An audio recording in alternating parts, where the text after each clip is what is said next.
Storm Ascher, welcome to Listening with Leaders. You are the founder of a very interesting project called superpositiongallery.com. And you have a pretty interesting background that got you to where you are. The website can be found at superpositiongallery.com for those who are interested in finding out. Tell us a little bit about your backstory. Yeah, thank you for having me, Doug. It's really nice to be on this podcast, and I got to listen to a few people before me, so I'm really honored to be on here. I guess how I really got my start, I was always into the arts. I was in performing arts growing up. So I danced, I acted, I sang. I was really into music and choreography. And I was actually going to school for dance, but then I had an injury. So I was trying to find another outlet and I applied to art school. And then from there, I got into a photography program in Barcelona, in Spain. And that was where I really got a global view of the art world and not so much just what was going on where I was growing up. A lot of museums that I would go to, it was really local to what was going on with the artists in that town. So it was interesting to see like a global perspective of artists that travel and go and do different things and leave their mark in different places. And that really interested me. And tell us how you end up with a company, this gallery, this nomadic gallery, you call it superpositiongallery.com. Describe that to us for us. Yeah, so Superposition Gallery, I founded this nomadic program. It's more so like a curatorial project, and we have iterations in different places. So the idea actually came to me when I was in Spain because I took a class called Branding Barcelona, and it was about how to brand a city. And a lot of points that they brought up during how they were getting attention from the rest of the world was through their artists and through like aesthetic communication. So it was interesting to see how they were actually displacing a lot of people that were in these areas because they wanted to put a big museum or a sculpture or something that was really eye-catching to prepare for being on the world stage. So that was like a macro version of what I saw was happening in smaller towns in like New York and different ways that galleries and museums or will do some public commission and think that it's adding to the fabric of the community, but they're not really engaging with the community or the people that are doing this work.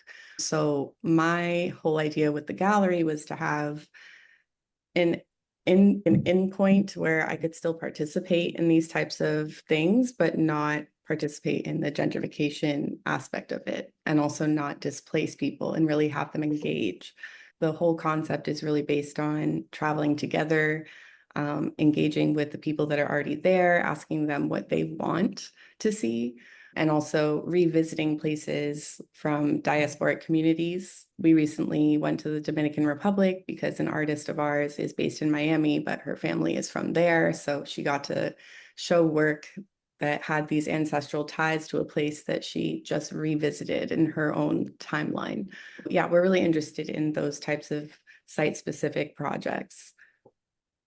All right, that's a pretty 50,000-foot view. Let me see if I can Yeah, understand it a little better. everything So and nothing. is this a project where you have artists that you work with, and you will go into a community that has an existing studio or artist space where you'll actually do a physical showing? Yeah, correct. Example, we did a project in the Eastville Community Historical Society, which is a small church and heritage house in Sag Harbor in Long Island. This is like a very historical place. It was built in 1840, and we had a contemporary exhibition benefit. So we brought a bunch of artists on a retreat from New York City, and also had them make work about that town or about that kind of the theme of where they were, which was like this idea of a Black beach town that had a lot of leisure. It was a place where people could buy second home way before people would think now. So there's a lot of history of like Black elitism and leisure and relaxation. So that was the theme of one of those shows. And what we did was pair the exhibition with the history that was already existing in this space. So they have a lot of archives. They're really interested in different people that came to that town that were famous like back in the day. So some of the paintings might have been inspired by a poem or a song by Lena Horne, just trying to connect the dots of different historical references. And then with that is just the energy of being in that space and saying, oh, these artists also passed through here. So that's the goal that I always have, is thinking something that has already happened and how can we do it differently and pass through without taking over, just adding to it. So you get an idea in your head about some cool place that you want to do a show, or maybe somebody suggests something to you. Right. And you reach out to the gallery owner or the space owner, whoever, and say, hey, how would you like to do a show? They say yes. And then you reach out to your artists that you work with and say, hey, well, we're doing a show. This is the theme. This is where it's going to be. This is what's out. Do you want to participate? And then the artists say yay or nay. And if they say yes, then they create their art, which probably takes a while, 6 to 8 months to at Right. least to put together some pieces. And then they show up a couple of days before the show. You get everything arranged and curated into the space. The artists, I'm sure, hang out and they make their money, hopefully, by selling some of their pieces. Yeah, that's And, exactly the model. and you make a little money and probably on commission, right?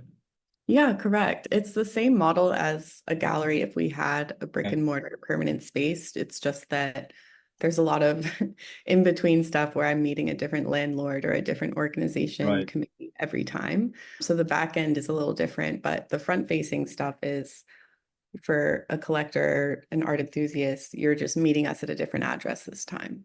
So it's still all collectible. It's still all part of museum worthy collections. We're participating in the same art fairs as these other galleries that have multiple locations. And art fairs, we really rely on actually to keep that global perspective going, because a lot of galleries are now interested in being nomadic, because you can always do a pop-up in tandem with an art fair that's in a certain place. It's become like a collector's dream to be able to travel to all these different fairs. So we're meeting the collectors where they're at as well. And so I'm excited to see where it will align, where the places that my artists are interested in, maybe the collectors would also be interested in too. Tell me what an art fair is. I know a little bit about art, but not a lot. Yeah, so an art fair is basically where it's an organization that hosts like a big booth. So it's like a trade show in a convention center style type place. So Art Basel Miami, for example, is like one of the most famous in America, I'd say at the moment. And it's from the same company based out of Switzerland, in Basel, Switzerland. So they basically have a selection committee and they look over probably thousands of applications, and each gallery spends about, I'd say, $500 to just apply to one of these to even be seen. And the actual art fair, I'd say, will show maybe 200 of those galleries. And it can take years and years to actually be accepted to something like this. So there's different tiers, there's different I levels, there's understand. different fairs. Yeah, so it's a huge bureaucratic game that I learned about once I finally established my LLC. I understand. What you do is you apply as a gallery, even though you're a nomadic gallery. And Right. sounds like And you got accepted to a few of them. yeah, it took some time, but it was more so because I really pushed the narrative of nomadic and like being consistent with the programming and consistently placing my artists in different things. That's where they really saw, okay, this is a real program, even if we don't have an address. I'm still working on a few fairs and trying to convince them, but Wow. it's definitely been in the past year or so, I'd say, they've accepted the idea more and more. You've been doing this for a while. What is it that gets you up in the morning and get you excited to do this work? Probably seeing the artist actually with all of their work hung up and they're standing in it. I always like to see who the first person is that walks in at the reception, like how the artist reacts. Like if they're gonna walk up to them and be like, here, look at my show, or if they run away because they want to like see how they react without any input.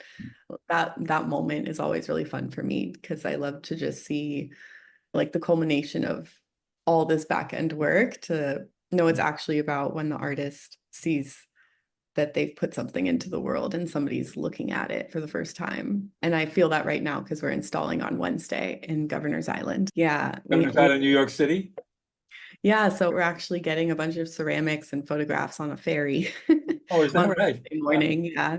Yeah, so we're doing a little nomadic trip over to Governor's Island. One of my artists, Patricia Encarnacion, she's from Dominican Republic as well.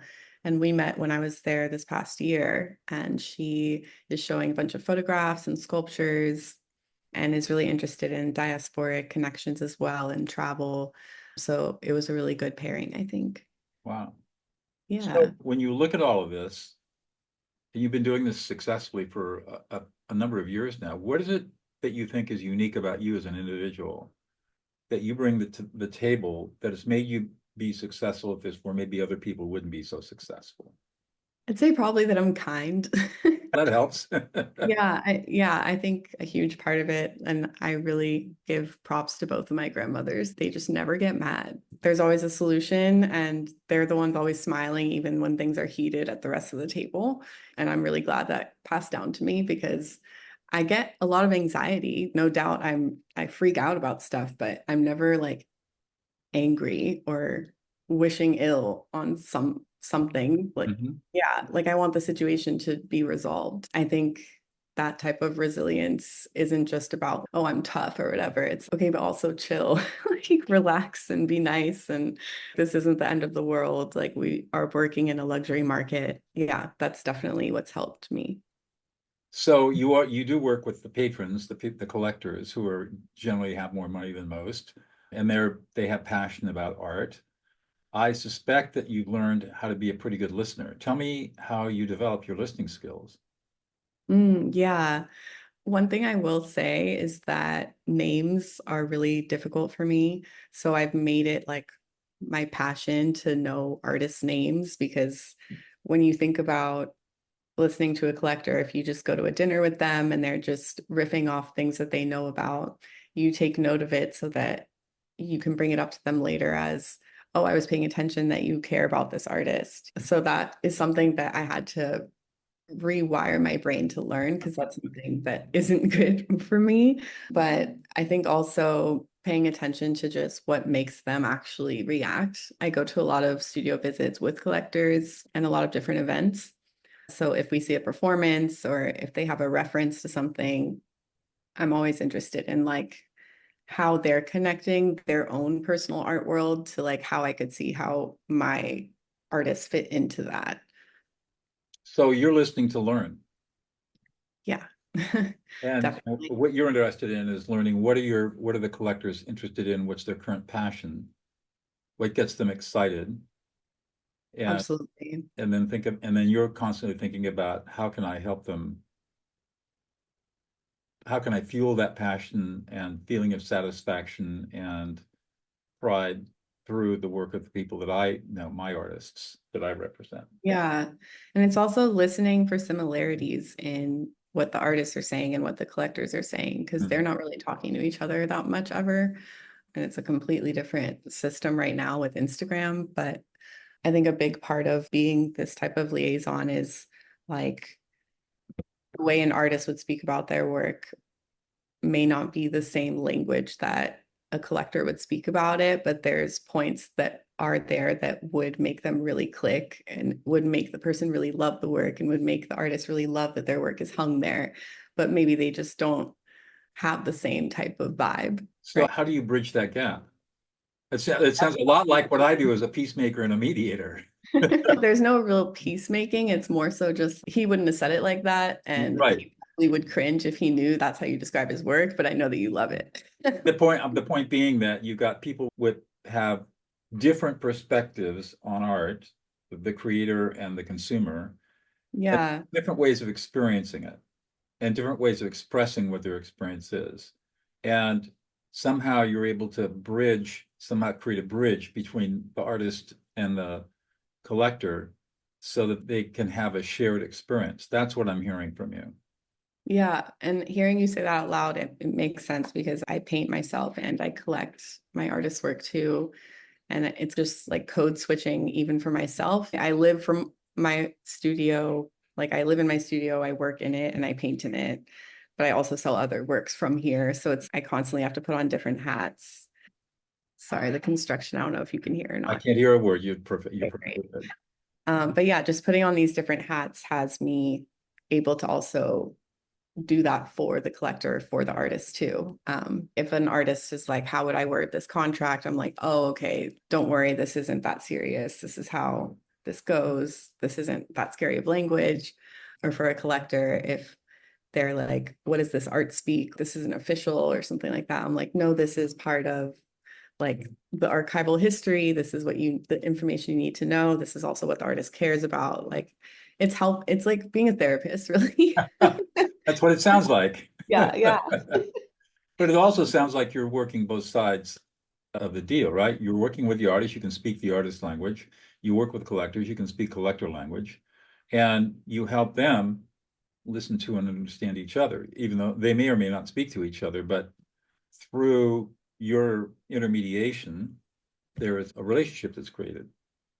Yeah, and That's it's a good nice because at advantage. the end of the day, they're all like vetted by my vibe check as well. So it's okay, like I wouldn't sell a piece to someone that isn't looking for those reasons or isn't willing to have a listening conversation or Right. isn't worried about the legacy of that work. So that all just falls away on its own. It does the work on itself, which is nice, which goes back to that kindness conversation.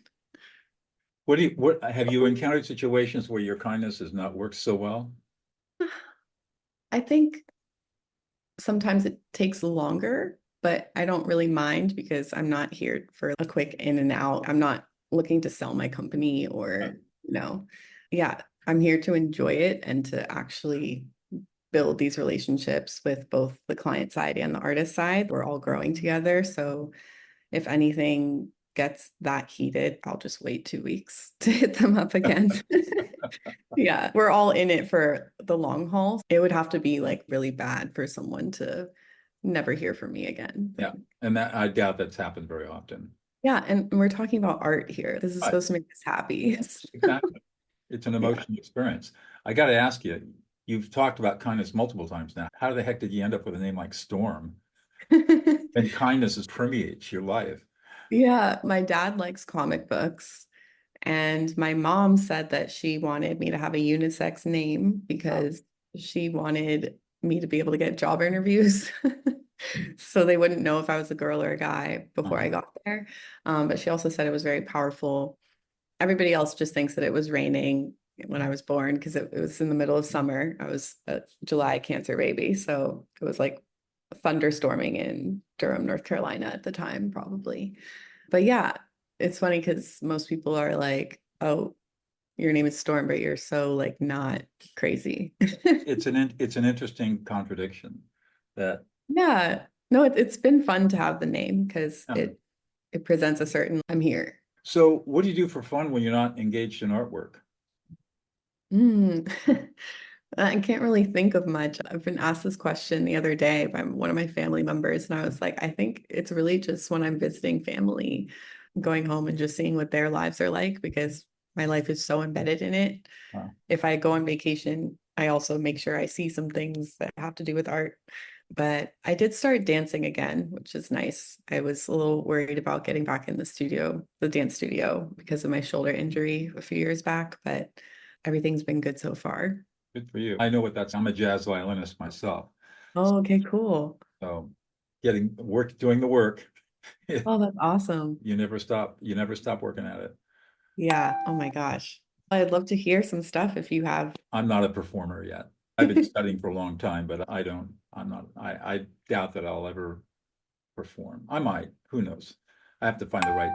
Let me know. We love jazz. All right. One more question before I let you go, Storm. What's one thing about yourself that we would never know about unless you revealed it to us? Hmm. Oh, that's hard. 'Cause I'm quite an open book usually. I guess that I like ranch on my pizza. You like a ranch on your pizza?